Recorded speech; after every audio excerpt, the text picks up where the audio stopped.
The third location is the Highland Towers in Malaysia. In the town of Taman Hillview in Selangor, Malaysia, 3 residential buildings, Block 1, Block 2 and Block 3, were built between 1974 and 1982 near a hill. A retaining wall was constructed before the buildings went up. Above the hill was a forest, which was later cleared for a development project. Without trees to shield it, wind and heavy, prolonged rain eroded the hillside.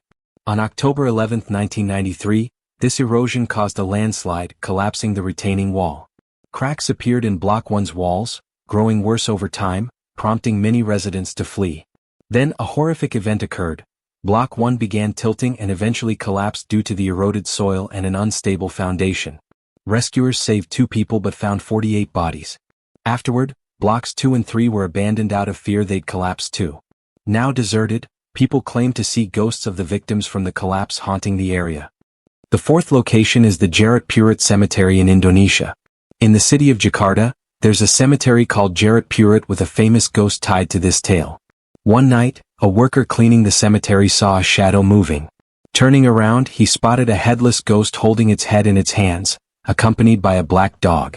This ghost, known as the Headless Pastor, seems to be searching for something, possibly its grave, which might be in another cemetery. That's why it wanders endlessly here. Other ghosts are said to haunt the place, but none are as famous as the Headless Pastor. People advise visiting in odd-numbered groups, 3 or 5, for safety, though no one knows why.